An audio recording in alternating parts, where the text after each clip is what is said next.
Hey friends, I just finished recording another wonderful episode with my newfound friend from across the pond, Dr. Harry Cliff. Harry is a phenomenal communicator of science, and he is infectious in his enthusiasm for scientific discovery and communication. He wrote a wonderful book called How to Make an Apple Pie from Scratch, and that's today's episode on Into the Impossible. Talked about many things, in particular, the influence that he had from this one kind of throwaway line from the Cosmos series, the famous popularization of science by none other than Carl Sagan, the late husband of past guest Andrewian. Put a link to her episode in the show notes, and father of Sasha Sagan. Put a link to her notes. Her episode from our conversation in 2020 in the show notes as well. And this book is kind of a callback. What do they call that? When you give a shout out to a concept, a meme, what have you, in the popular memosphere. And in Harry's case, it was this line that Carl Sagan said.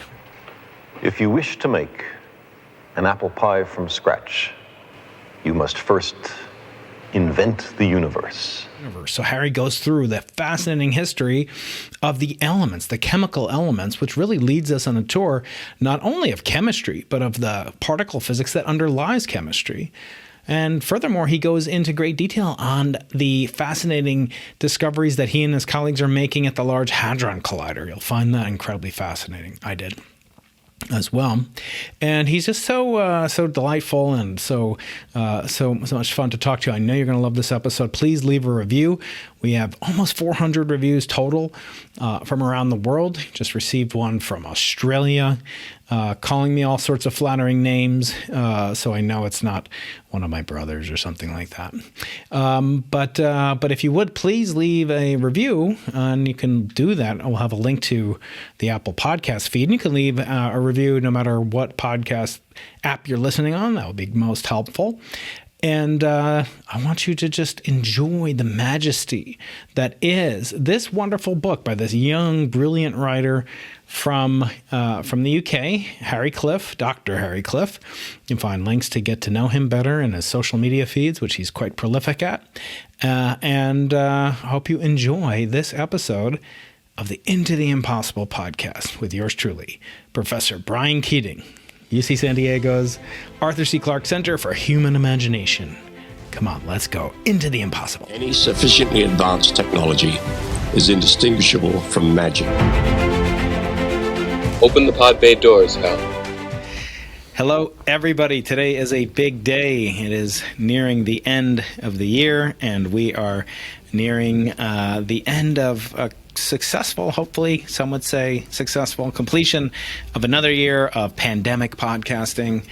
And today we are joined by a marvelous young scientist from the United Kingdom in the pandemic capital of the world, as he describes it, Dr. Harry Cliff. How are you today, sir?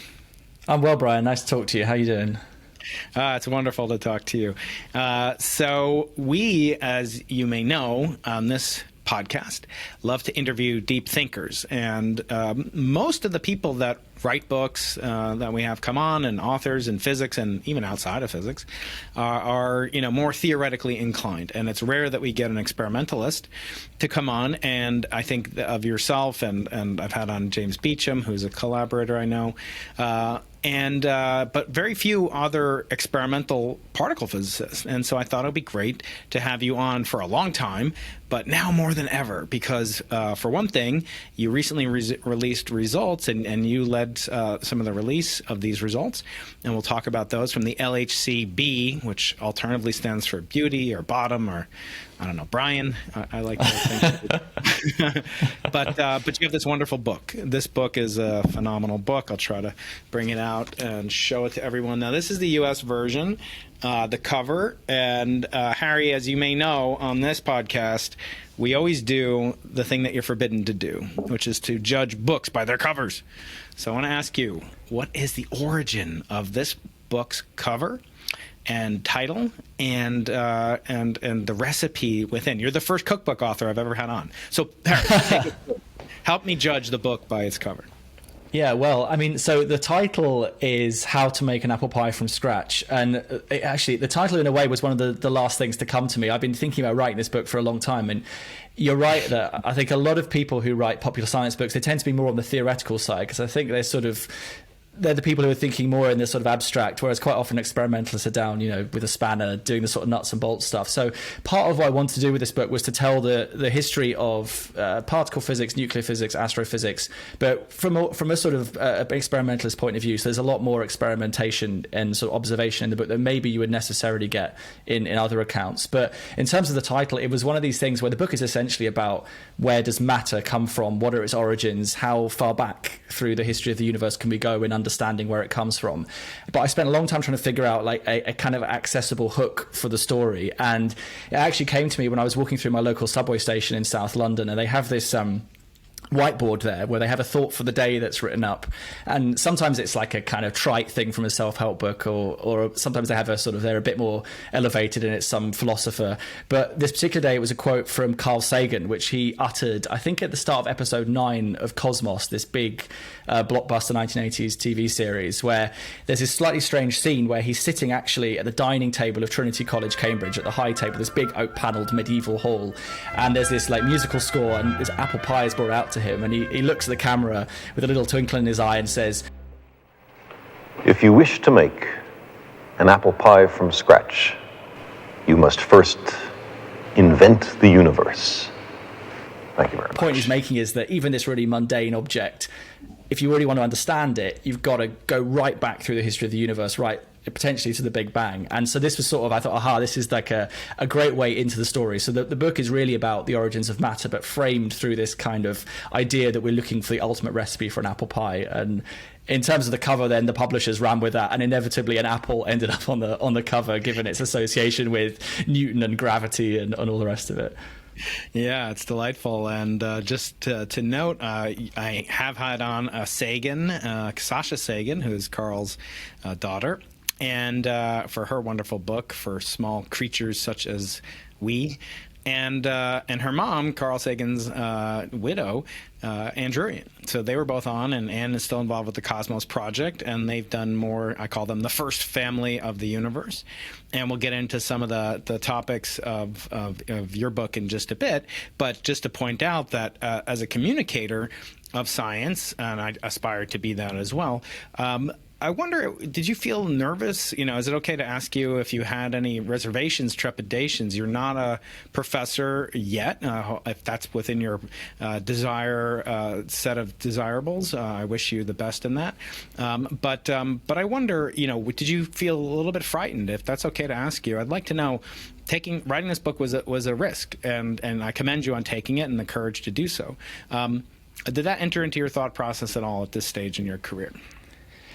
Well, not really. And I suppose the reason for that is I've had a bit of a strange career. So after I finished my graduate degree, in all honesty, I was sort of in two minds about whether I was going to stay in physics. And one of the reasons I stayed in was this incredible opportunity came up through Cambridge University, where I'm still based, and the Science Museum in London. So I actually spent 7 years post PhD, half and half between science communication and research. So I was doing, half the week at the Large Hadron Collider, the other half of the week at the Science Museum, doing exhibitions and so I did a lot. Communication of science has actually been a big part of my career professionally, and I've sort of learned a lot in a sort of established professional institution through doing that. So, and that's sort of, I think, part of why I assume my boss values me, in part at least because of that. So I'm very lucky that my research group and university have been very supportive in what I want to do, because you're right, it's more unusual, I think, for someone who's at the sort of postdoctoral fellow level to be doing stuff like this, and it tends to be something when people are a bit more established. So I think you're right, it maybe would be more of a risk for if you were a sort of straight researcher, but I think it made a lot of sense for me because of the particular career I've carved out. And I'm very keen going forward that I think communication science is part of what keeps me excited about the science itself. So it's something I want to carry on combining. So in that sense, it made perfect sense. Yeah, and obviously Carl Sagan himself was almost penalized in a sense for his public outreach, at least at if you consider, lack of membership in the U.S. National Academy of Sciences to be a punishment or something to be upset about, because famously they considered his conduct as a promoter of science and a popularizer of science almost detrimental, almost too salesman-y for their taste, and he was famously not allowed. And even though he established so many things and wrote very deep and eloquently in scientific journals, had a very high citation count, started new journals, interdisciplinary as we'd call them now, and contributed to things like the Planetary Society, which does actual research. So I think it's a shame. Hopefully things like that have changed, although maybe they've gone too far the other way. Now we have people that are just professional communicators that are the face of science, people like past guest Neil deGrasse Tyson. Not saying negatively, but there's just an association that he always tries to deflect that he's actually doing the science, which he's not. So I think people like yourself, and as I aspire to be as well, are to be, somewhat commended, at least for the courage to do it. Although in my case, I'm a tenured professor. Although when I wrote my first book, my department chair said, "We won't hold it against you, but we're not going to help you out. We're not going to give you any benefit." And this book of yours reminds me of, again, my audience sometimes hates it when I name drop, but otherwise you're just listening to me and rhapsodize about what I've done. So I want to say it reminds me a lot of Jen Levin's book, which is a very personal book, her first book, How the Universe Got Its Spots. And Jen is a wonderful friend and great guest. And I want to, kind of take the audience through it. I never like to give away the book. I want people to buy it. I'll actually give away this copy that your publisher was so kind to send. I'll actually give this away to folks in the U.S. Because I bought the audiobook instead. As well as. But this book is really kind of a cry de coeur, as the French would say, or in some better version of that, accented version, which is that, it's in one sense an inspirational glimpse into how we know what we know, but it's also a call to the future. And I worry, about the presence of hype, and maybe we'll start the meat of the conversation there. The presence of hype in science is somewhat, looked upon disfavorably in this book of yours, and that we're trying to, maybe convince, sell past the sale. In other words, saying, oh, we should build the future circular collider perhaps, or something else, and we have to justify it. How do you react to people that say, what good is this? What good is the LHC? What has it really done for us as a people? Yeah, I mean, it's a valid question, because these projects, obviously, they come with huge budgets.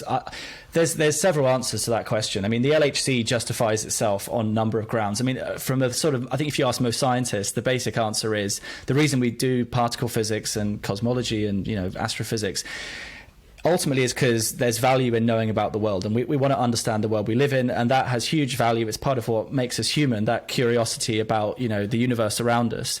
And I think that has always got to be the primary argument for doing these things ultimately. And the question is, does society value fundamental knowledge enough to put its money where its mouth is and build these big projects? But of course that isn't the only argument, because and actually I suppose it's part of why I think communication of science is so important, because fundamental physics, astrophysics, these are subjects that they do have spin-offs and applications, but that isn't why we do it, right? And so if we're generating this knowledge, the only reason to do that is if we're going to share it more widely. It shouldn't just be for our own entertainment as scientists. It's got to be put out there to the public because they've paid for it ultimately.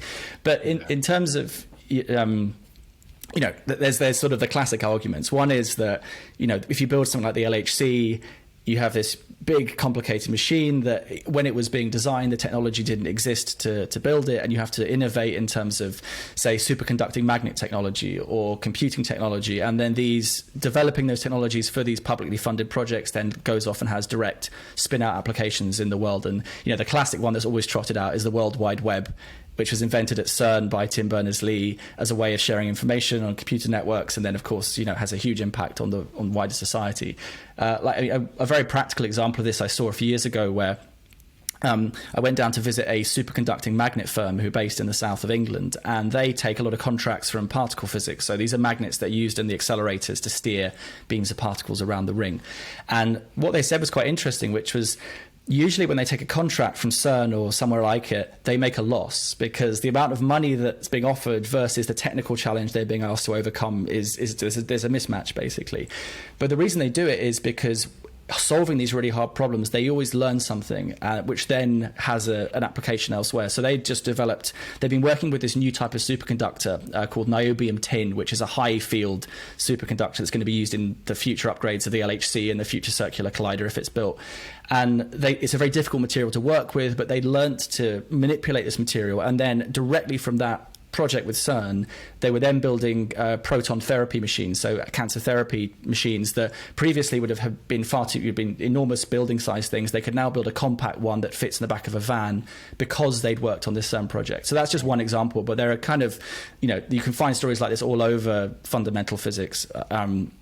But then, of course, the other argument, the bigger one, I suppose, is you never know what applications the actual knowledge you discover may have. And it's, the Higgs boson is the most famous thing to come out of the LHC so far. And it's even 10 years later, really hard to think, what use the Higgs might be.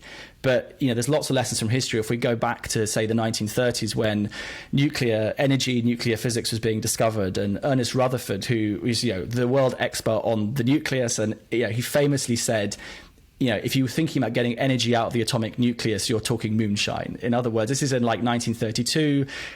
And he says that you're never going to get anything out of nuclear energy. It's just a sort of scientific interest sort of for us scientists.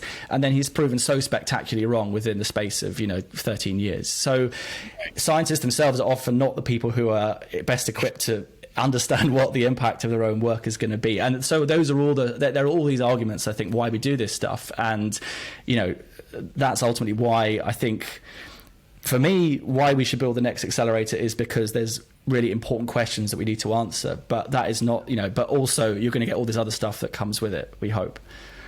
Yeah, I always say, the Nobel Prize has a component of it given to Higgs and only one other person. We can get into that later, perhaps.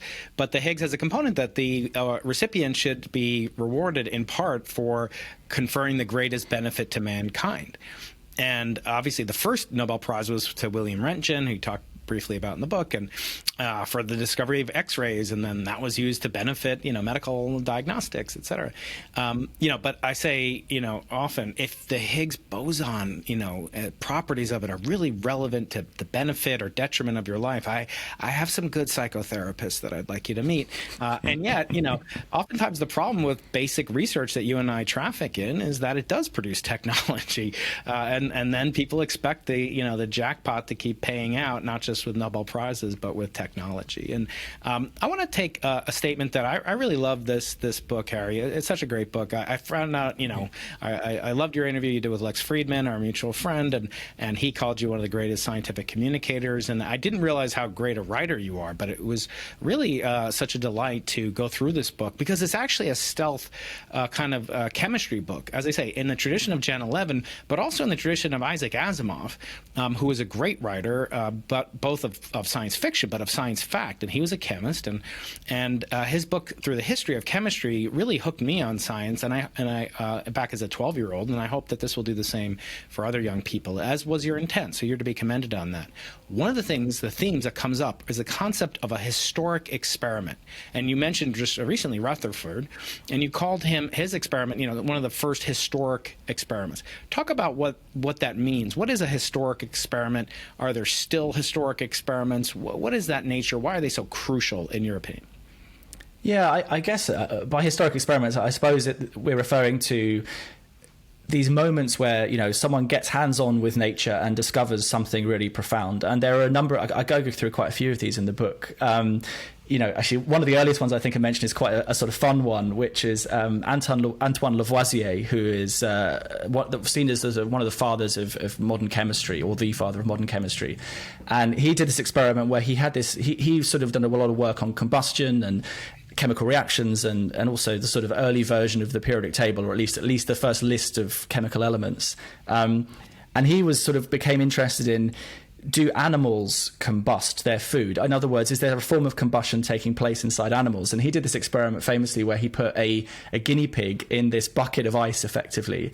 And essentially he built a calorimeter, an energy measuring device, and he measured how much ice, the guinea pig's heat melted, and used this to work out that its sort of energy release was roughly concordant with what you'd expect from combustion, and sort of concluded that this is sort of what's going on in respiration. It's also interesting the origin of the term to be a scientific guinea pig. This was the original guinea pig that got. But so there's ones like that. I mean, in terms of the sort of physics, there's there are several of these. Throughout the book, I mean, probably the experiment that begins what we would regard as modern particle physics is J.J. Thomson's discovery of the electron. So this is the first fundamental particle that was ever discovered. It was discovered in 1897, and it's amazing, really, when you consider that Thomson did this experiment with really pretty, not basic equipment, because actually for its time there's a lot of craft involved in making the equipment that he used. So he had he used this glass tube, a cathode ray tube, which was hand blown by this very skilled technician called Ebenezer Everett, who he worked with. But it was essentially an experiment done by two people in a university laboratory with very little resources or money apart from their own skills as experimenters and craftspeople. And they discovered, the first real proof that there is something smaller than the atom. And this is the beginning of our proper understanding of, why chemistry is the way it is, but also the structure of matter that goes on. And you think about, the last particle to be discovered, so, to date, is the Higgs. And that took a machine that's 27 kilometers long, cost 12 billion euros to build. There's thousands of people working on it. So this incredible change in scale. But so I suppose you have that at the one end, this, very modest historic experiment that really changes our understanding of the nature. And today, the LHC, I think, the discovery of the Higgs will, in a century's time, when we look back, be regarded as another one of these historic experiments. But the scale is now unimaginable to what Thomson could have thought of, in the 1890s, for sure. Absolutely. And I look at, as an experimentalist, I try to see, by what physical evidence can we do what David Hilbert said in this notion of compression? In other words, how many previous theories or conjectures can be eliminated by a new theory? And I think in the case of, like Priestley and Lavoisier, et cetera, getting rid of things like phlogiston, which you talk about. Obviously, you need to talk about, cooking and combustion if you're talking about your cooking recipes, and how they eliminated these types of things. And there are many such examples throughout the book. One of which, kind of dovetails. I interview, as I say, some of my best friends are theorists, and I interview them on regular occasion. And, one of the things I always wonder about is, when do you know if you can trust a theorist? I don't mean like, are they going to swipe your car or something like that? But how can you trust, what they're saying when half the time they get their own predictions wrong or maybe undercut what they're capable of revealing in this compression algorithm that Hilbert speaks about? For example, you talk about kinetic theory and Brownian motion in the book. And of course, Einstein's contributions to that were crucial and decisive. And yet he really, in that paper, calls upon experimentalists to test out, and I think you mentioned this French physicist Perron, and then that was later, verified, and that, eventually, many decades later, leads to, success, Nobel Prize, etc. But then, of course, he also used the equations of GR to retrodict or to explain the anomalous precession of the perihelion of Mercury. And on the other hand, he was very much in error about the implications of GR when it came to gravitational lensing, when it came to strong gravitational lensing, when it came to gravitational waves, when it came to the expansion of the universe. So how do we know when to trust this guy? I mean, I have a conjecture. I want to get your reaction to it. I want you to grade me. I believe you should trust a theorist almost all the time if they make a prediction, a retrodiction. In other words, they explain existing phenomena and it makes sense. On the other hand, if they say that something that can't be done, as namesake of this center that I co-direct, Arthur C. Clarke, said, when an elder but distinguished scientist says something is impossible, he's almost always wrong.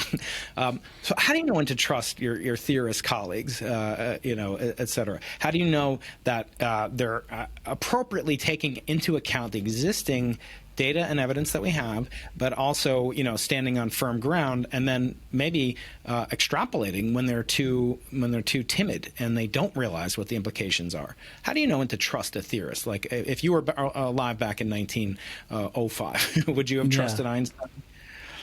I think it's a really interesting question. I mean, I think one of the things in modern science that has happened is because science is so much bigger and it's so much more developed than it was 100 years ago. There's a much higher degree of subspecialism than there was, 100 years ago. So Thomson, who discovered the electron, he was actually a mathematical physicist by training. He was a theorist, really.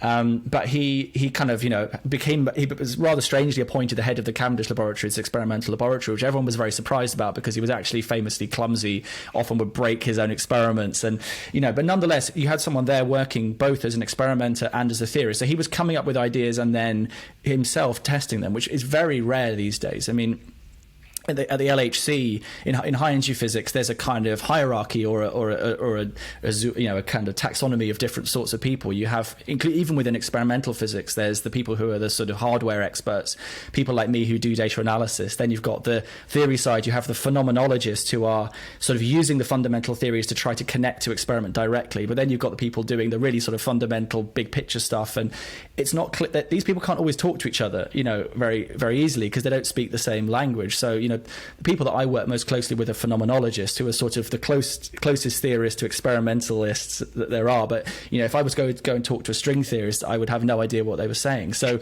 a lot of this has to be, in a sense, it sort of does have to be taken on trust, because if you're an experimenter, there's no real way you can actually assess someone's theoretical ideas. It has to be based on, do I trust this person? Do I know their reputation? What do other people say about their work? Do they seem like they're kind of methodical? What's their track record? So it's a kind of complicated thing, actually.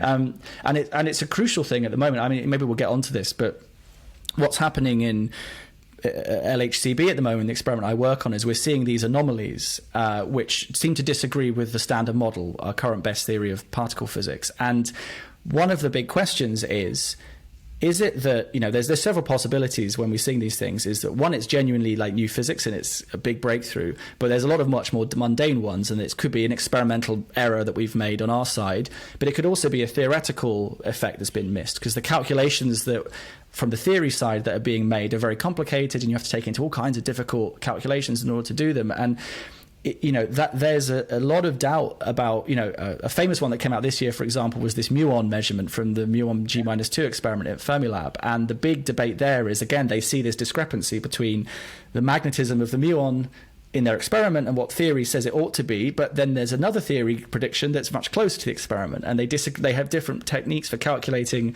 various effects. And it looks like the question there is really, which theory do you trust? The experiment seems pretty solid. So it's a hard question. I guess ultimately the answer is nature will find you out in the end, because even if I think it's Feynman's very famous quote about, it doesn't matter if you're a theorist, it doesn't matter how smart you are, it doesn't matter, who made the prediction, what their name is, what their reputation. If it disagrees with the experiment, it's wrong. And eventually, experiment will find out who will settle, the argument, I suppose. But there's not an easy answer, I don't think, actually. Well, you go through in very tender detail, as I say, the history of chemistry and leading up to the final reductionist, clarion calls of the 1900s, and obviously concluding with the role that the LHC has played, and even speculating where we can go farther. And, as I'm reading it again, I'm feeling inspired and depressed, because inspired because of how much we know and how much we know that we don't know, but also the notion that the next apples on the tree are very high up. In that it's going to be very difficult to make progress experimentally. And if that's the rubric, as Feynman says, and I agree with Feynman, obviously, even though he was a theorist, I agree with that deep connection. And yet it's depressing, because in a sense I do feel there is a lot of hype, and especially in both of our fields, in experimental cosmology, where we're now kind of gearing up to build a next generation so-called stage 4 CMB experiment to measure the polarization, the B-mode polarization of the CMB, looking for a single number effectively, which is the amount of gravitational wave energy primordially in the early universe attributable to inflation. What worries me is that inflation might not have happened, or it might have happened at a very low energy scale that we can never detect, won't produce. And I'm not saying we won't get ancillary benefits. Obviously, the Simons Observatory and Simons Array that I co-lead, these are projects that are also, in some sense, searching for that as the primary target. And we could do a lot of other physics as well.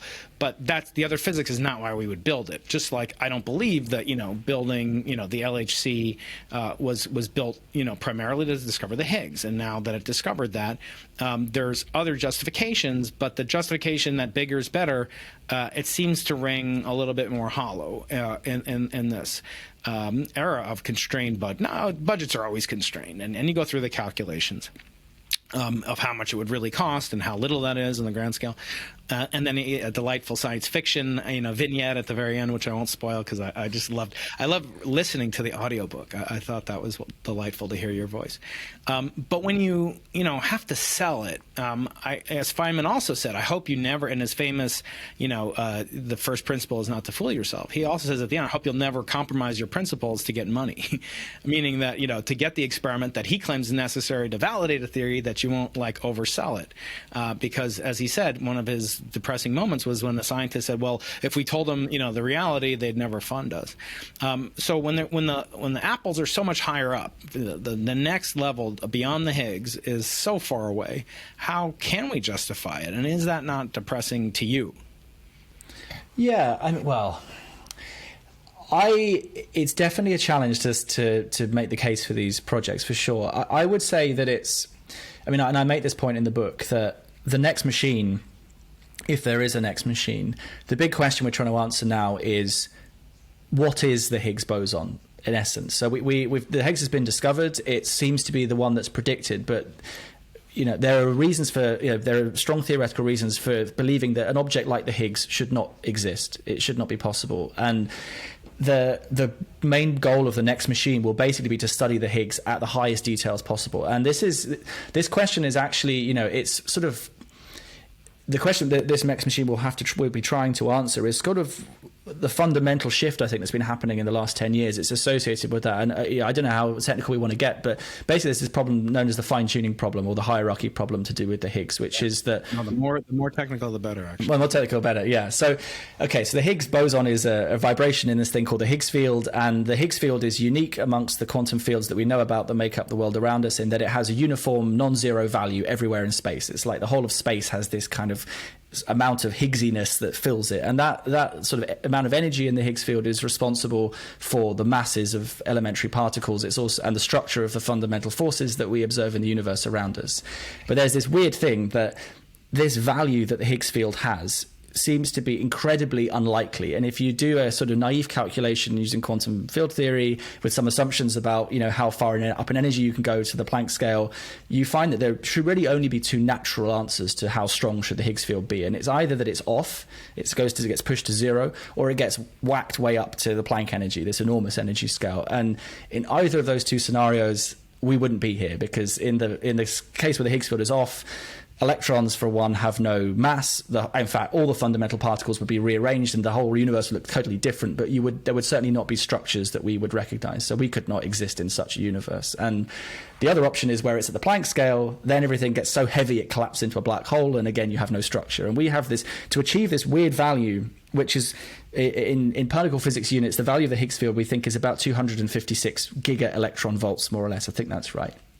And whereas the Planck scale is something like 10 billion giga electron volts, and zero is zero. So it's sort of, why is it this very small value, which isn't this enormous scale, and it's also not zero? And the only way to do this is to finely tune the fundamental constants of nature to a ridiculously unbelievable extent. So this big question, one of the main reasons for believing that there would be new particles at the LHC beyond the Higgs is that there's an expectation there needs to be some new physics associated with the Higgs boson that stabilizes the Higgs field and allows the universe as we know it to exist. And so far, at least, all the searches that have been made at the LHC have not yet turned up the signs of the predicted new physics. So there's this question, is the universe, and this sort of leads to a bifurcation in how we think about fundamental physics. We have this weird feature of the world Can we explain it in terms of new phenomena? When we zoom in, we'll discover there are new particles, new dynamics that will explain this fact.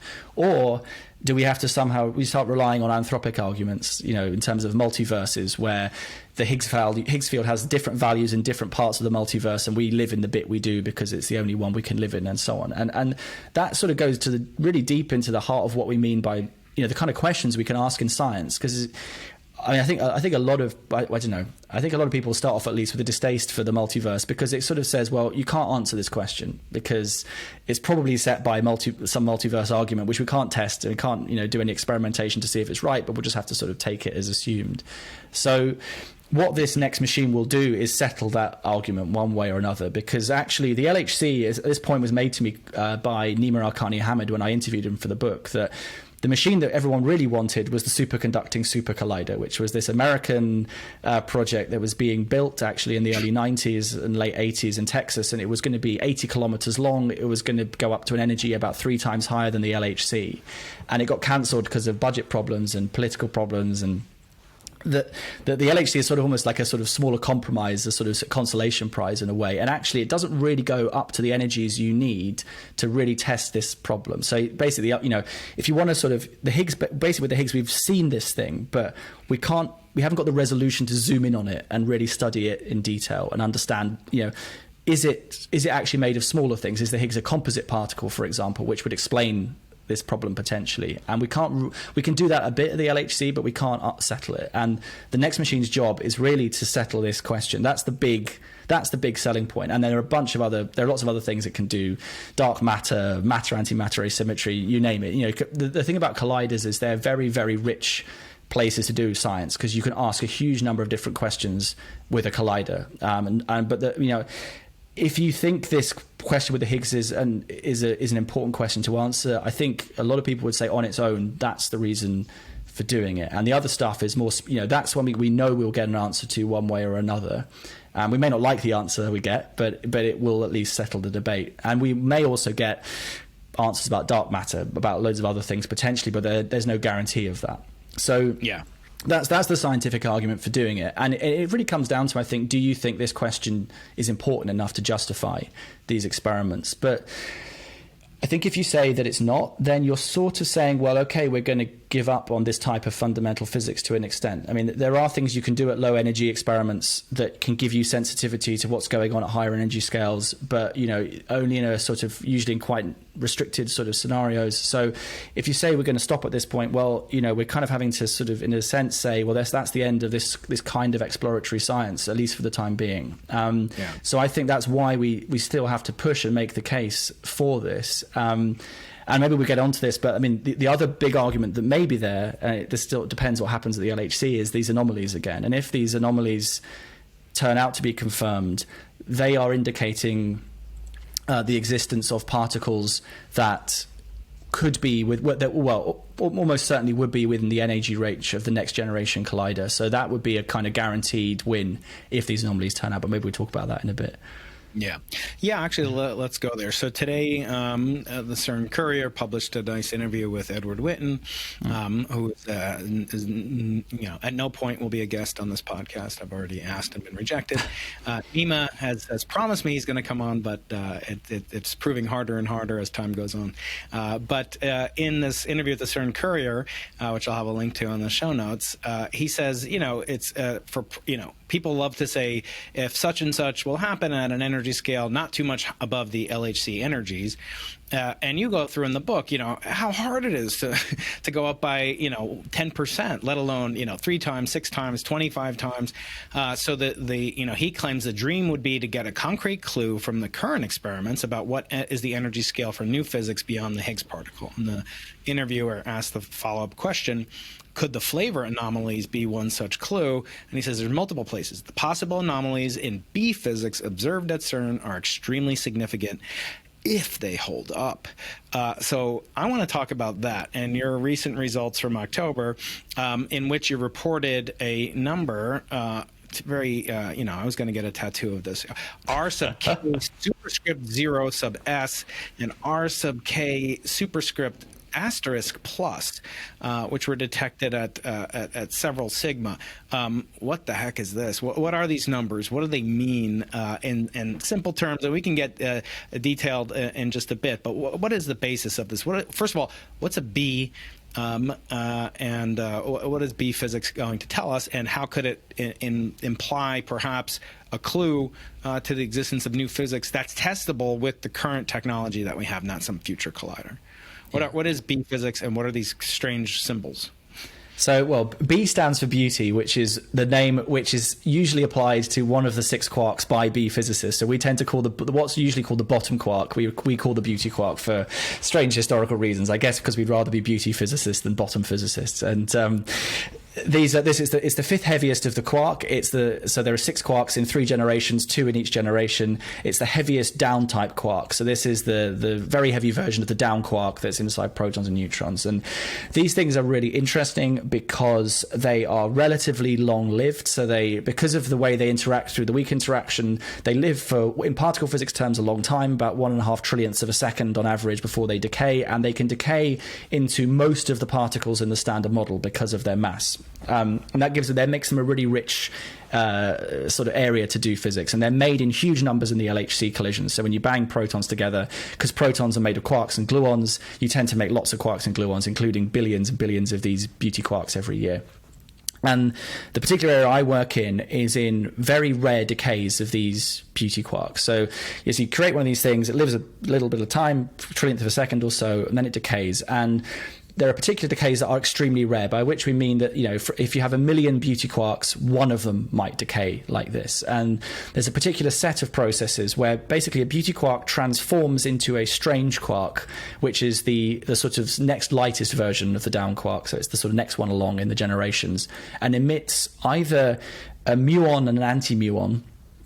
And a muon is a heavy version of the electron, basically, or an electron and an anti-electron. And what we've seen at LHCb over the last, sort of getting on for 7 years now, is that if you take a ratio of how often a beauty quark goes into a strange quark and 2 muons, and divide that by how often it goes into a strange quark and 2 electrons, this ratio you can predict very precisely in the standard model, and it should be 1. And the reason basically is that electrons and muons are kind of like copies of each other. They're identical in every way. They interact with the forces with the same strength. They have all the same properties. The only way they're different is their mass, and the muon is about 200 times heavier than the electron, but other than that, they're identical.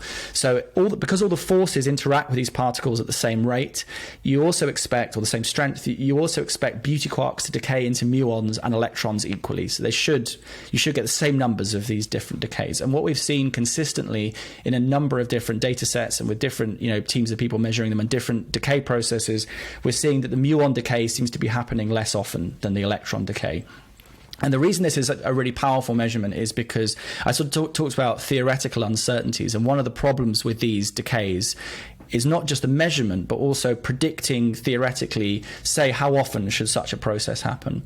But because you take a ratio between these almost identical processes, all the theory uncertainties cancel. So you get a quantity that is this really pristine, very precisely predicted number with a very small uncertainty, and everyone agrees that this number should be 1 to several decimal places, and if it isn't 1, the only way that you can explain this is if there's new physics. And what we've seen consistently over time is that this number is below 1. It comes in at around, on average, 0.8, 0.85, something like that.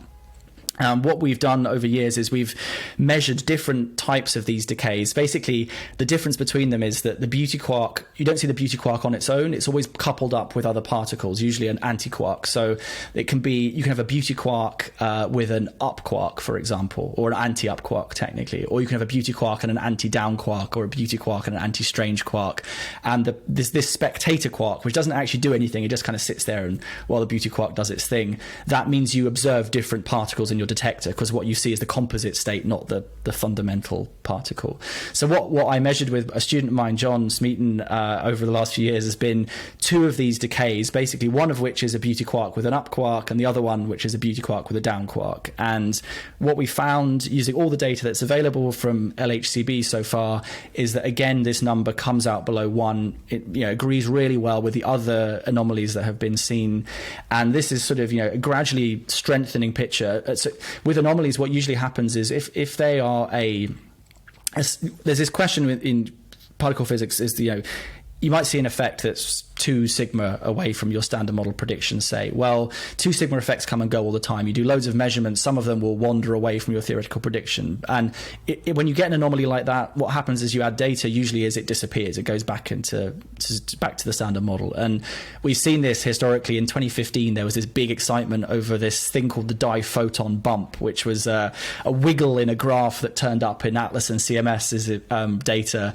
A wiggle in 750 publications. It was. I don't know how many were actually published, but it was amazing. Yeah, I mean, this little bump in a graph. Yeah, theorists went absolutely nuts, and the archive was flooded with explanations for what this thing was. And when they added more data a few months later in 2016, this bump disappeared. It turned out to be a statistical fluke, and that hasn't happened. When we've added data, almost always what's happened is the effect has strengthened. And this isn't just in these ratios. There are other things you can do. You can look at the angles the particles come out at. You can look at the absolute rates. So how often do these things happen? All of these things disagree with the standard model. And those other measurements have theory uncertainties associated with them, so it's not quite so clear. But what I think is getting a lot of theorists excited is that all these anomalies appear to be coherent in the sense that you can explain them all simultaneously with a relatively simple new addition to the standard model, adding a new particle of some new force particle, usually of some type. And I think that's why people in B physics, people who know about B physics, are getting more and more excited. And the latest result that we produced is just another bit of evidence that strengthens this case. And the real question now is, are these anomalies genuine new physics? Or is there some conspiracy of systematic effects, theoretical errors that are somehow fooling us into thinking we're seeing something? And that is the big question now, because if these anomalies are real, it's a super big deal. This will be the first time that we have seen, and I'd be a bit careful, but I think it's not totally unjustified to say, the first time we've seen something new in fundamental physics, in particle physics, that wasn't predicted in advance, by the standard model since the 1970s, right? Because pretty much all the discoveries that have been the major ones, the W, the Z bosons, the Higgs boson, the top quark, all these things were anticipated before they were found. They're part of a coherent picture, whereas this is something absolutely new that isn't part of the standard model. And if it's real, it's going to tell us something very profound about the structure of the standard model itself, why the particles that we see in nature exist, and possibly it could also be connected to dark matter, this problem with the Higgs, who knows, but it's going to open up a new window. So it's a kind of really exciting moment and a very high stakes moment, because we still don't know yet, is this real? Is it some conspiracy of mistakes? And we don't think it's a mistake. These measurements are, huge care is taken. They've been cross-checked by different teams within the experiment. But what we really need now is new measurements that can kind of confirm the picture one way or another, and new theory as well to help us check whether there are theoretical errors there. One question I have is, to what extent are these really like fifth forces and new forces versus modifications of, the existing, symmetries that we do believe exist? They're anomalies in that sense. So they're anomalies in something that's pre-existing. In what sense is it like saying, well, Einstein's GR is a new force? I mean, it seems like, no, there is one underlying force. We just didn't understand it. There's some anomalies, Mercury and other things. So to what extent is it really accurate when we talk about these things to say, effectively that they are producing some new fifth force? So I guess the concrete question is, are these really fifth forces, new forces? Are they modifications, anomalies, corrected anomalies in existing forces? And in other words, is the fifth force talk all kind of a little bit of hype? No, it's not hype. For the very simple reason that all of the forces we know about interact, and they must interact because of the symmetries that generate them in the standard model with the leptons, the electron, the muon, the tau with equal strength. And you can't modify the weak force and explain these anomalies that way. So the weak force has also been tested very thoroughly. We know the form of the weak force, the strong force, the electromagnetic force. So it's not a modification of the new forces. It's got to be something. It's got to be technically a new gauge boson of some type. And there are a couple of leading candidates. There's something called a Z prime, which is effectively a bit like the Z boson of the standard model, but heavier with different sorts of interactions coming from a different sort of symmetry. Or it could be, probably the more exciting option is something called a leptoquark, which is again a boson of some type. It could either be a vector or a scalar. So either it can be spin 1 like a force particle, or it could be like the Higgs potentially, which is a spinless particle. So in terms of new force, it depends a little bit what you mean by force, but colloquially, if it's a boson, it's a force, I think. So it's not illegitimate to say it's a new force. But I mean, the new force is cool and that's exciting and that's great and everything else. But it's a short way of explaining what we're seeing. But if the thing that's really exciting about this is not so much that there's a new force. I mean, the reason we've never seen this before is if it is there, this force is very weak and only becomes manifest at very short distance scales, which we're probing at the LHC, which is why we're only seeing it now potentially. But the thing that's exciting about this is if it's really there, it's probably telling us something pretty fundamental about one of the big mysteries of the standard model, which has kind of been ignored for quite a long time, which is this fact that the matter particles come in 3 generations. So we see in nature that the universe around us, is what we can observe at least, is made of the first generation of matter for the most part. So it's made of up and down quarks that make up protons and neutrons that make up atomic nuclei and electrons. And they're in the first generation. And then there's the second generation with the charm and the strange quark and the muon and the neutrino that goes with that. And then in the fourth generation, the top and bottom quark and the tau. And we don't know why there are 3 generations. And there were attempts to explain this in the 70s and 80s with grand unified theories. These were theories that unified the strong interaction with the electroweak interaction, and quite often also included the matter particles in that as sort of some bigger symmetry group. And those sort of theories went a bit by the wayside because they predicted that protons should decay, and experiments that were done in the 80s and 90s showed that protons do not decay at the rate, at least, that these theories predicted. And the energy scales of grand unified theories is enormous, way beyond the scale we can probe at colliders. But because these forces, if they're there, treat the different generations differently, they clearly interact with the second generation in a different way to the first generation. We can say that if it's a real thing, it's telling us something about why there are 3. And the exciting ideas there with these leptoquarks is that there actually is a new symmetry that kind of explain basically what actually these models effectively say is that the reason we have leptons and quarks is actually that the electron, say, is actually a 4th type of quark, which is part of a sort of bigger symmetry group along with the others. And so this is I'm not explaining myself very well, but in the strong interaction in fundamental physics, you have the charge of the strong interaction is called color, and there are 3 colors, red, green, and blue. And the quarks carry color, the electron and the muon and the tau don't, and that's why they don't interact with a strong interaction. Well, these new theories that include these leptoquarks treat the leptons as having a 4th color, this whole bigger symmetry breaks down at low energy into the strong interaction that we're familiar with, and a leftover bit, which actually ends up being part of the electromagnetic force. But I mean, there's a long story short. Basically, it kind of will be part of a bigger, more symmetrical, unified theory that explains certainly something about the structure of the matter particles, but quite likely as well about the unification of forces in some sense as well. So it's a big step forward if indeed it's confirmed, but that's the big if. But that was a long answer to your question, but it's not hype to say this is a new force, but it's actually more exciting than that, I would argue. The next question I've had on my mind for a long time is that we know of one elementary boson that has spin 0, only one in the universe. We think maybe the inflaton also is spin 0.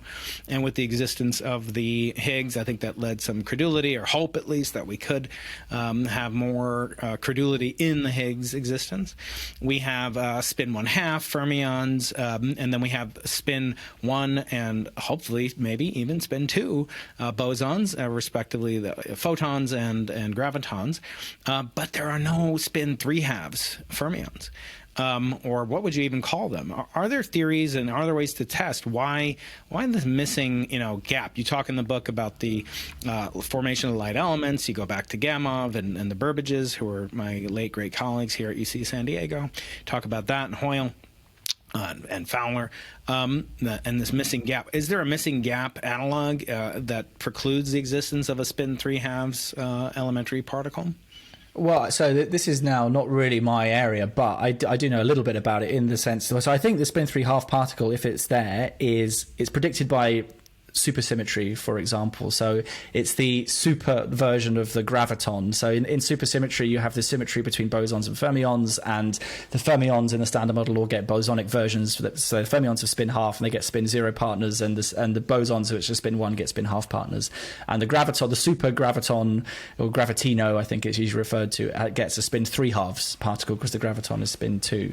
But I mean, as you know, the last 10 years, supersymmetry was the kind of the hot topic when the LHC switched on, and a lot of my colleagues were very excited that we were going to see superparticles being produced at the LHC in such huge numbers that our data flow wouldn't be able to cope with it, and actually none of these things showed up.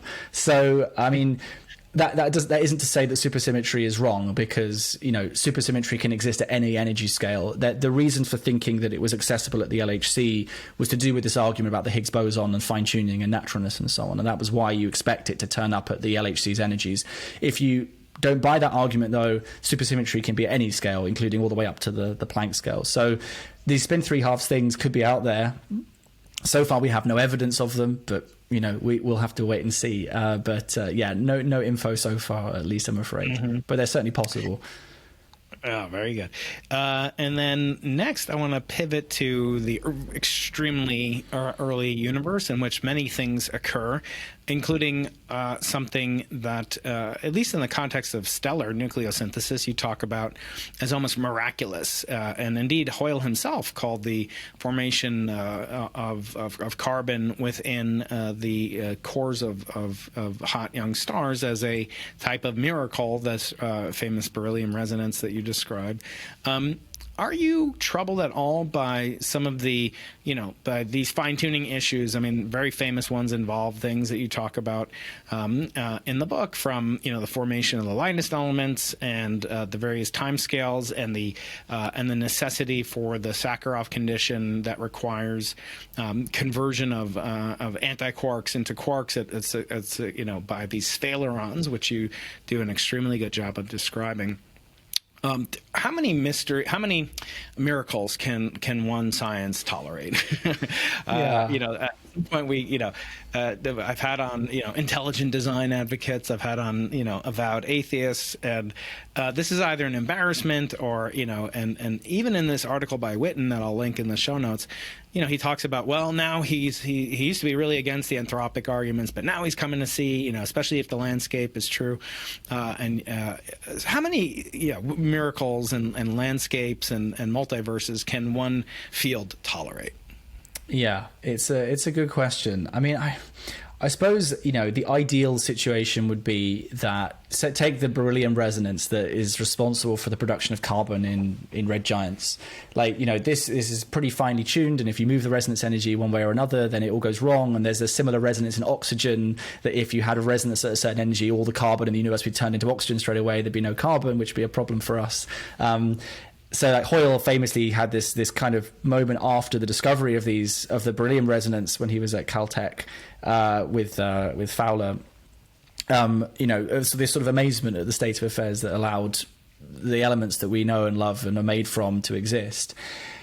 I suppose the ideal would be that, from the fundamental theory of quarks and gluons, you'd be able to calculate why this beryllium resonance is inevitable, in some sense. But we're not, as far as I understand it, our nuclear theory isn't at the stage where we can really redo that and address that question. I mean, I think that there's in terms of the multiverse and landscapes and fine-tuning, it's perfectly philosophically coherent to say that there may well be features of the universe that, happen just because of random chance, because we can only exist in the universe we do, because of the laws of nature being conducive to us existing. That's perfectly fine, and I don't think there's anything wrong with making those sorts of arguments. I suppose the problem, from my point of view, is that I don't think they lead you anywhere.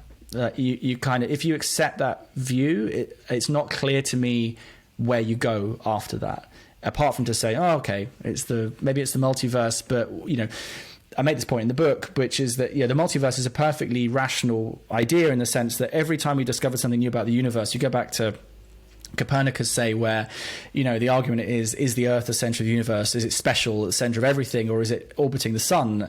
And then we kind of realize that's the case, and then we zoom out, we realize the sun is one of the number of stars, and the sun isn't particularly special. It's also not the center of the universe. And then we realize that the Milky Way, which in the early 20th century was thought to be the entire universe, you realize it's not the entire universe. There are other island universes, i.e. other galaxies out there. So a whole of the history of science has been this gradual realization that where we live is not unique or special. So why should our universe be unique or special? But there's a big problem there, which is that universe by definition is the thing we live in, and it's the only thing we can observe. So we can't tell if the multiverse is there. Maybe we can make clever theoretical arguments based on string theory and inflation and what have you, and that's fine. But in the absence of evidence for those things, it's experimentally, again, you're in a bit of a bind. So I think it's fine to make those sorts of arguments, but personally, I think we should only really go to that place where we've exhausted every other possible explanation. So that's in a sense why this question about the Higgs is important. Some people might be happy already to say, oh, the Higgs's value, it's fine-tuned, it's just because of the multiverse. And okay, fine, then you stop asking the question, but then that may not be right? There may be new physics and dynamics out there that we haven't discovered that explains this fact. And if we accept the multiverse argument, then we stop looking for those answers and the subject dies. So I think we have to acknowledge these things are possible and they could well be right, but I don't think we should be too ready to accept them before we've really exhausted every part of our imagination and ingenuity in trying to find alternatives, and they should really be a last resort. I want to pivot now towards, what I love the most about how to make an apple pie from scratch is kind of the Gulliver's Travels aspect of it, where you're kind of going around the world and meeting all these people, from astrophysicists to gravitational wave physicists to experimental fellow particle physicists, making anti-hydrogen to make anti-apple pies. And I just love that about it. And I want to ask you, what attracts you and what intoxicates you? What do you love the most about what you do? And to get there first, tell me, Harry, what is it that you do? I'm not reviewing you. You haven't applied to UCSD for a position, as far as I know, although your colleagues here are would probably love that. What do you do? So I work on the LHCb experiment, which is one of 4 big experiments on the LHC ring. So I'm a member of a team of about 1,400 people, mixture of physicists, computer scientists, engineers. And what the experiment itself does is it studies these beauty quarks, or not just beauty quarks. It does a load of stuff, mostly beauty quarks, but also other things as well. My day job is really data analysis. So my main activity is looking at the data that comes out of LHCb and trying to glean things about the behavior of beauty quarks, in particular these rare decays. So if you watch me doing my day to day, it'll be mostly sitting in front of a terminal window with some code open, and so there's a kind of various aspects of the job. I mean, one of the things I've been doing just this week is we're preparing for run 3 of the Large Hadron Collider. So the LHC has been in a shutdown for the last 2 years. And during that period of shutdown, LHCb has been more or less completely replaced with new detector components in order to allow the experiment to read out data at a much faster rate. So the LHC collides protons 40 million times every second. Previously, we were only capable of reading out 1 million times a second. So we, basically, most of the data we were immediately throwing away before we did any kind of analysis of it. And the new experiment is going to be able to read out at the full LHC collision rate. And to do that, one of the things that we now have to do is, in real time, for every collision, you have to have an algorithm that analyzes collision by collision and looks for the thing that you're interested in. So, is there a beauty quark decaying into one of these rare decays, for example? And this is what we call a trigger in particle physics. So I spent a lot of the last week writing a trigger, or various triggers actually, for a load of these different rare decays, so that when we start taking data, hopefully in the spring, we'll start to get more data added to the pile so we can check out these anomalies. So that stuff is actually what I've been doing there is relatively simple. It's basically coming up with some requirements. So you say the particle's got to have a momentum bigger than this, and its energy's got to be bigger than this, and it has to be pointing in this direction. And you use various of these sort of kinematic properties to decide whether you're seeing something interesting. The other, down the line, what we'll do is use machine learning. So we already do a lot of this on the offline side when we're analyzing data, where you train decision trees, boosted decision trees, neural networks to you basically classify your collisions and sort of say, does this thing, one of the big problems is you have a huge volume of data and the things you're looking for are very rare. So you've got to sift these little specks of gold dust from this huge pile of dirt in essence. And the way we do that is using pattern recognition machine learning to sift this stuff out. That's another big part of the job. And then there's also that's probably the easier bit of the job. The harder bit is when you're trying to make a measurement. And the measurement I've just been working on, to give you a sense, that there's this ratio of electrons and muons. It took about 4 years to make this measurement. And the reason it takes such a long time is because to measure this number precisely and be confident that you've not, missed some systematic bias, you have to take into account all kinds of different possible effects. These experiments are huge and they're incredibly complicated, and there's all kinds of things you have to account for and correct for in order to actually make the measurement you want to make. And that's where most of the work really is actually ultimately. So it's chasing down hidden biases, problems with your simulated data, effects you might have missed. And that's the day job. I mean, in terms of what it looks like, a lot of it is writing computer code, although that usually actually only happens once you've thought the problem through and think you might have a solution or an answer. And then other than that, it's discussing with your colleagues and trying to figure out, we're seeing this weird effect. What is it? What's causing it? What do we need to do to address it? Mm-hmm. Yeah. So, all right. It's frequently said, as Isaac Asimov once mentioned, that the most traditional or typical scientific reaction to new surprising information is not eureka, I have found it, but that's freaking weird. Yeah. I think what I actually said, because my next book is actually about this exact topic, which is it's going to be about anomalies and the role that they play, because there's anomalies in particle physics at the moment. There's also anomalies in cosmology, as the Hubble tension, these other things that are going on, and we seem to be in this age of weird effects, that could be the sign of some massive, profound shift, or could be some cock up in the experiment or the observations. Yeah, but I mean, I think what he said, the most exciting phrase to hear is that's fun, not eureka, but that's funny, because that is ultimately those moments where you go, oh, that's not what I expected. That they can be the ones that end up being really profound if you're lucky. Yeah, all these tensions and anxieties. I say what we really need is not a bigger collider or telescope. We need a psychotherapist for the entire field. That will help us get over our incredible fears, etc. So in kind of the last segment, I wanted to discuss, kind of the large picture future. As we said, building a Milky Way galaxy-sized collider is not really practical, et cetera, et cetera. I often wonder, Harry, and I want to get your impression about that, if we're not overlooking, kind of the low energy limit that already exists. And, if I had told, I don't know, Weinberg, 50 years ago, when he wanted to test things like this, and he had his dreams of a final theory, which is one of the books I got upon graduation at Case Western Reserve University in that time, and the SSC was going to be built. He speculates about this future theory. And if I had said to him, look, the SSC is going to be canceled. Don't worry, the Higgs will be found. But would he despair? And then the second question would be, how would he react if I said, look, Stephen, you're not going to get an SSC that collides, two protons together at 1,000 billionths of the speed of light, but you are going to get a collider that takes 10 to the 56 nucleon mass objects and collides them together at 1/3 the speed of light. Can you settle for that? Meaning, we're going to be doing colliders of pure neutronic material. We don't even have to pay for the neutrons; they come for free. In other words, can we test the low energy limit of these things with existing data or even upcoming data? Not even looking at LISA or something like that, but LIGO.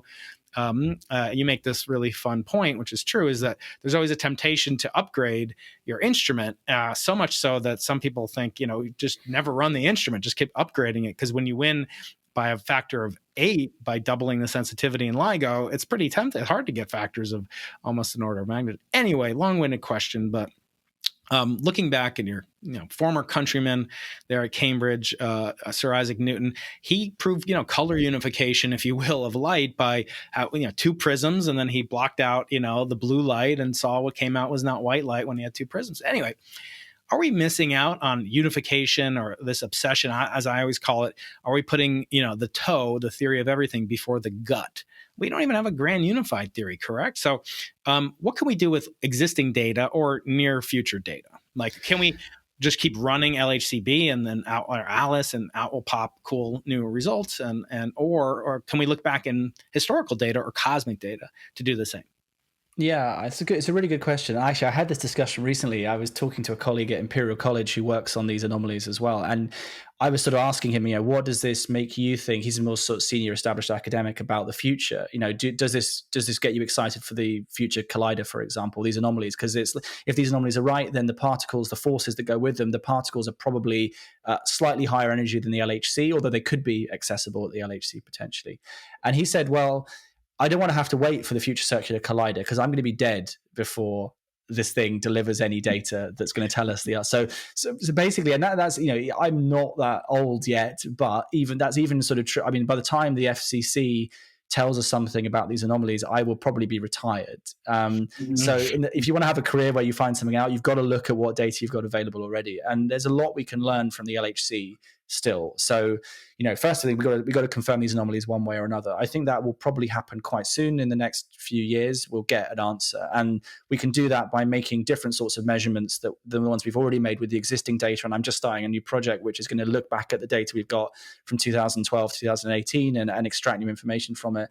There are also, with these much larger data quantities that we're going to have in the next decade, we'll be able to measure these processes really precisely. We'll be able to infer lots of things. If we rule these anomalies in and they turn out to be real, there's a lot we can do at low energy to figure out what the beast is. I use this analogy in the book, which is, what we're sort of doing at LHCb, if you think about it as like you're trying to find a rare animal, like an elephant, say, in the jungle, and you have this thick, dark jungle, there's two different ways you can do it. One is you go into the jungle, you wander around, you see if you bump into the elephant. And that's it's sort of what we call a direct search. It's what Atlas and CMS do at the LHC. They directly produce new particles, they detect them, they go, aha, there's the Higgs, there's whatever.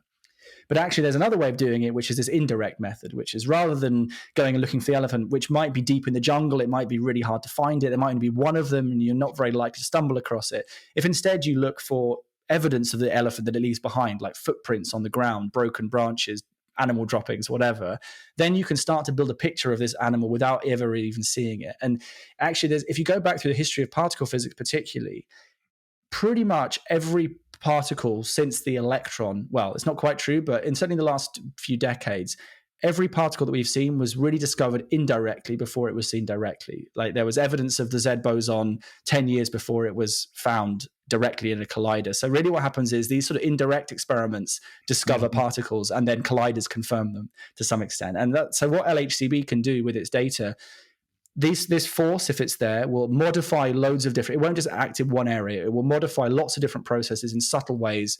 And by measuring all these different bits of the forest floor effectively, we can start to build up a picture of what is this animal like. And that's the job that we've got in the next decade or so.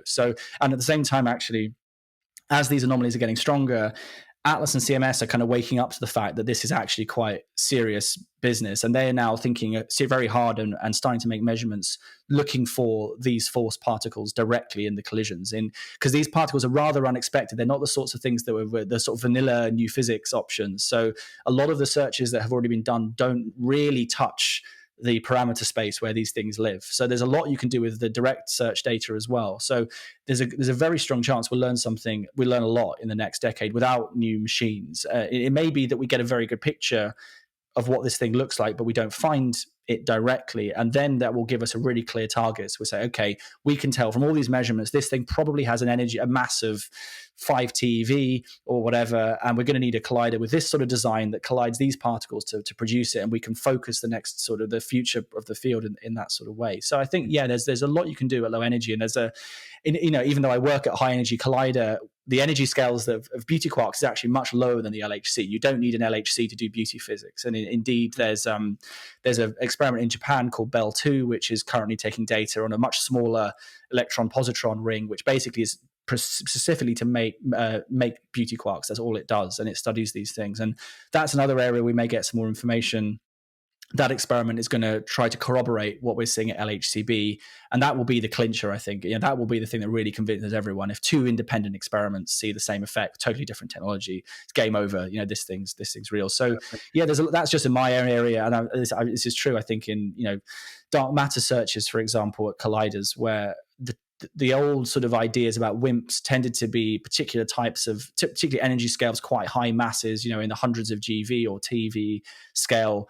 So far, that's not shown up, but there's lots of models that say, well, maybe dark matter lives at lower masses than we thought, which is hidden in our current data sets. We need to go back and re-examine our assumptions about the properties of these things. So yeah, there's a lot you can do at lower energy, although I'm still talking really about the LHC, which is the highest energies we have, but we don't necessarily need to go to higher energy to learn a lot more. Exactly. Yeah. Although, be careful with those elephants, because as John von Neumann said, with 4 parameters, I can fit an elephant, and with 5, I can make him wiggle his trunk.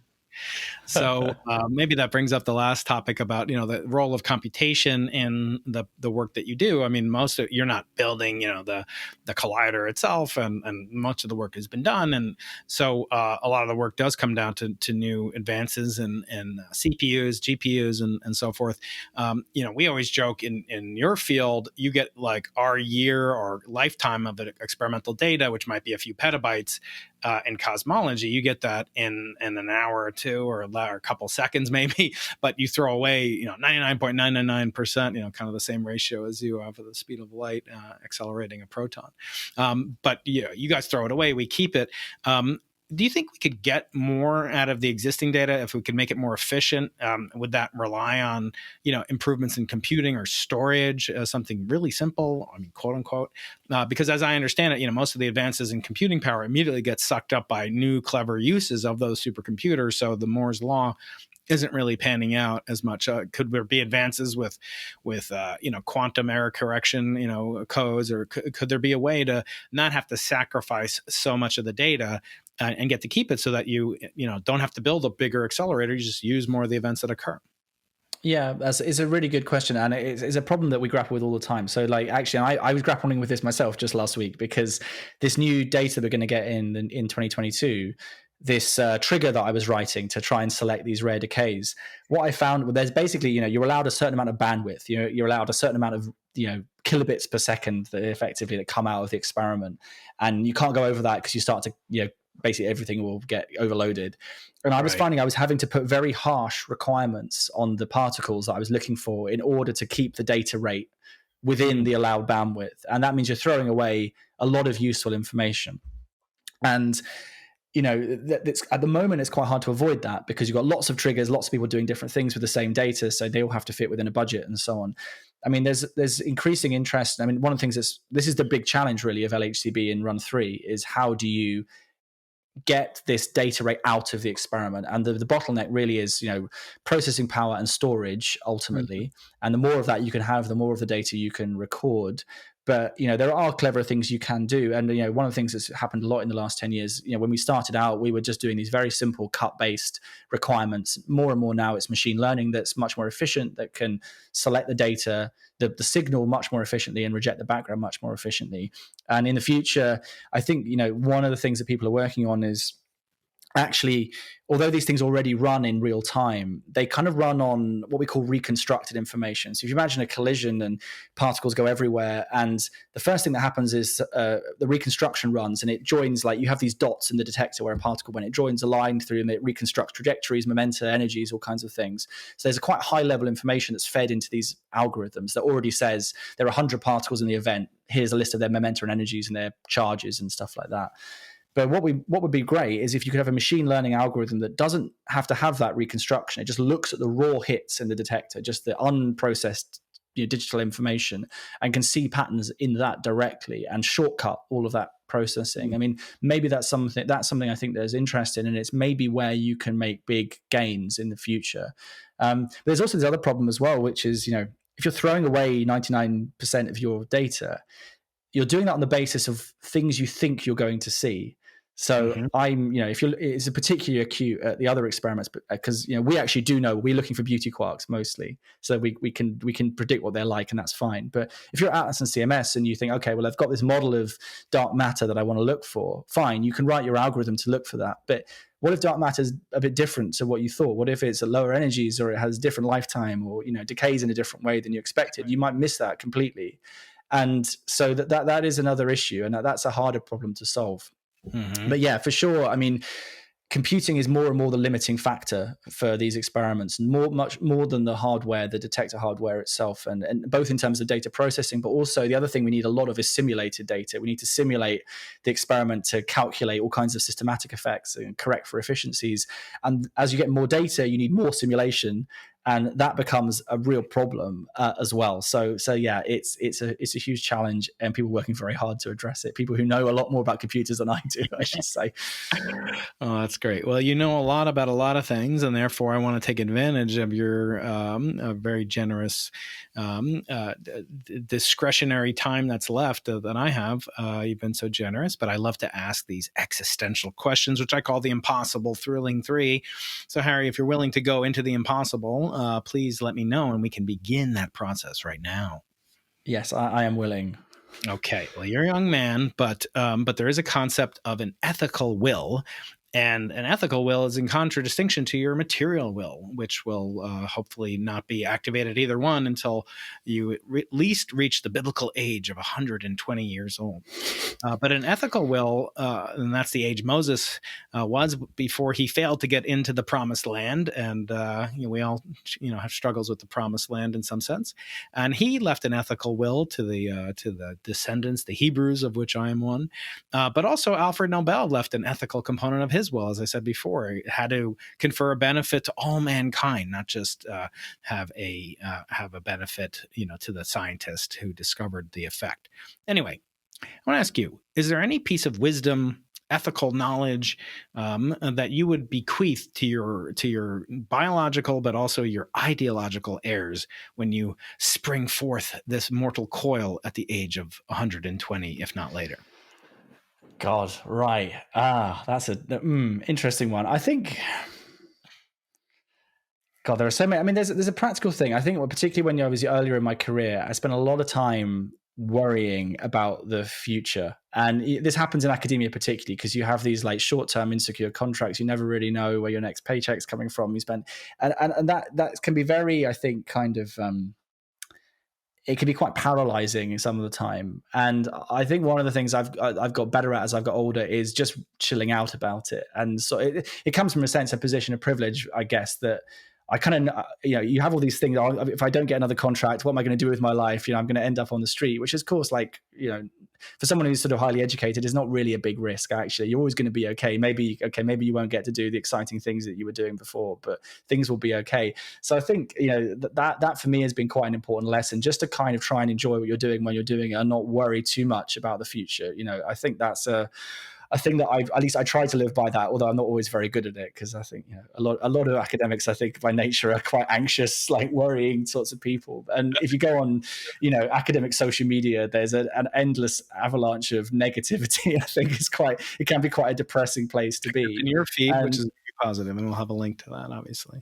Yeah. But, I think that's something, appreciating what you've got when you've got it, and being grateful for, it's very easy, I think, to take for granted the opportunities you get. And, I'm sure everyone has this. Actually, when I worked at the Science Museum, I remember arriving there, and so many people I met were just griping all the time, we've worked too hard, we're not getting paid enough, etc. And some of those things are genuine complaints. But on the other hand, I did sort of think, you guys are mad. Like, you're working at one of the most amazing institutions in the world, and you basically get to play for a living. This is great. And I think that's also true. Yeah. Yeah, and that's also true of science, I think. I hope most people go into science because they love it. You don't go into it generally, I think, to make lots of money. Certainly not in the UK, maybe more in the US than here. But, and if you don't love what you do, why are you doing it? So I think it's sort of a bit of gratitude and appreciating the opportunities you get. And that's a big lesson, because I think it just makes life much more livable. Mm-hmm. Yeah, I always am reminded there's a YouTuber in the UK named Ali Abdal, and he was a physician, and he went to Cambridge Medical School. It was tops in his class, etc. And then he's become this YouTube sensation with millions and millions of followers around the world, and he makes thousands of times more literally than he made as a doctor in the UK.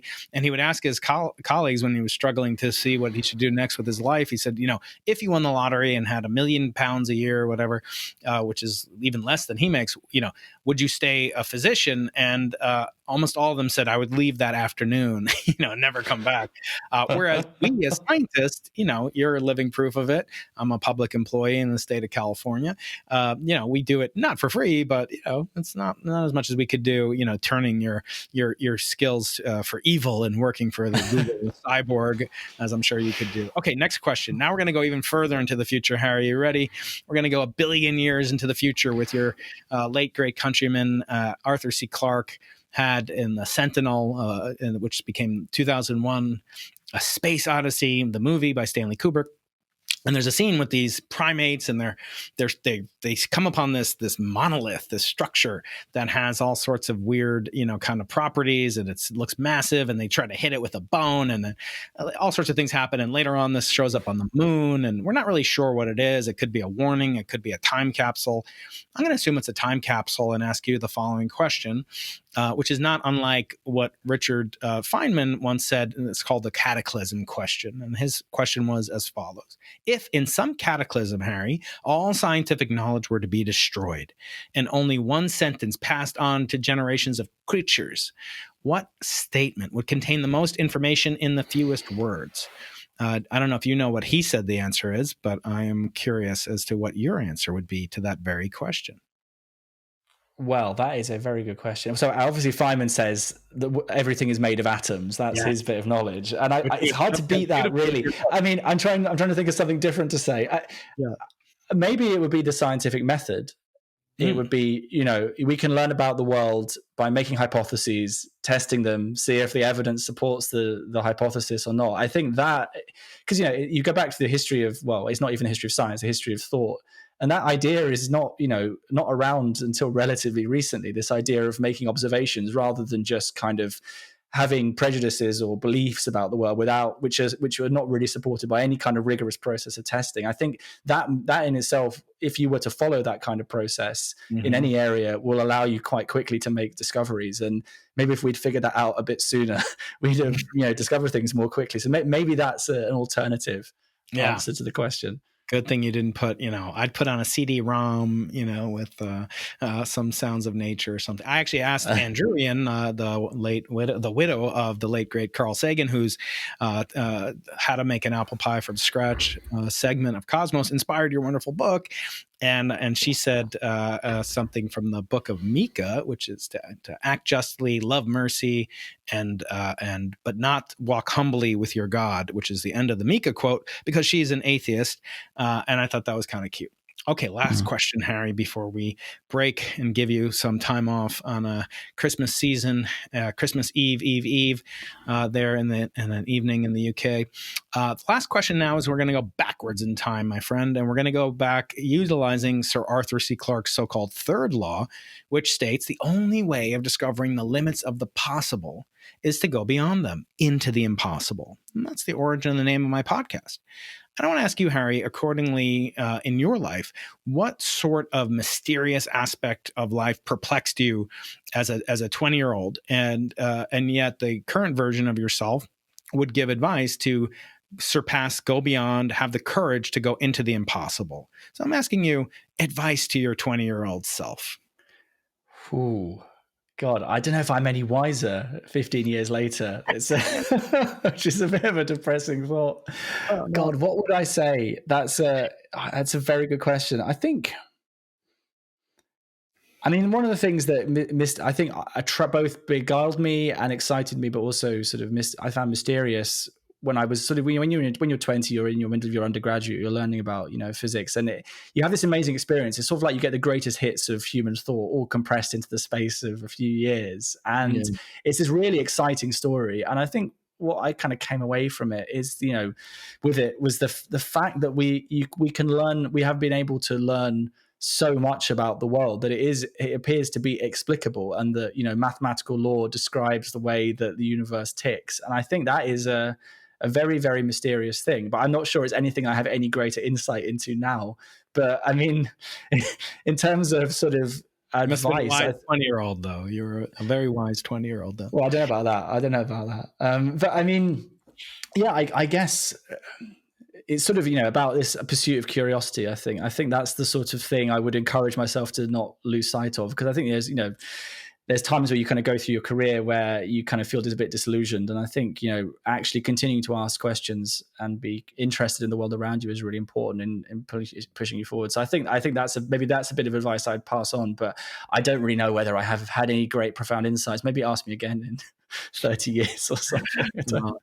Well, I hope you'll come back before then, Harry, and maybe even get together in person someday and share a pint and a slice of delicious apple pie. Your recipe I'm still in the lecture week phase transition portion of the recipe, but as the very first cookbook author to come on the Into the Impossible podcast, I want to thank you for your generosity of spirit, your time, your writing, your communication, your science, and your inspiration. Hopefully there'll be a young lad or lass out there who will find this book at just the right moment and go in and even surpass you, as you say in the book. And I often say our job is to make ourselves obsolete. So Harry, where can people find you and find your wonderful book?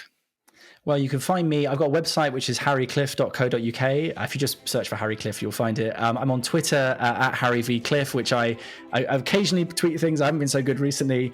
Also, that's my doorbell. And you can also, the book you can find in all good book shops. So if you search for How to Make an Apple Pie from Scratch, you'll find it. Absolutely. But it was a real pleasure talking to you, Brian. Thank you so much. Thank you so much, Harry. Happy holidays. Thank you. You too.